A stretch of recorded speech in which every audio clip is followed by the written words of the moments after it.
ఏం తీసుకున్నా సండే మార్కెట్లో? ఇంకోటి ఏం తీసుకున్నా? ఓకే. నెక్స్ట్ కూరగాయలు ఏం తీసుకొచ్చింది నాయనమ్మ? చెప్పు, ఏమేమి తీసుకొచ్చింది కూరగాయలు? మామిడి పండు ఇప్పుడు వచ్చినాయా? పచ్చిమిర్చి. ఇవేంటివిరా నిజంగానే? మామిడికాయలు కావు నాన్న అవి, దోసకాయలు సావి అవి. ఇంకా చూద్దాం సండే మార్కెట్లో ఏమేమి తీసుకొచ్చింది. కొత్తిమీర,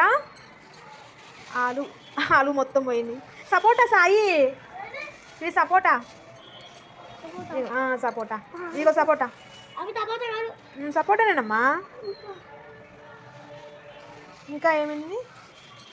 ఇంకో టమాటా, పూలు, కొత్తిమీర,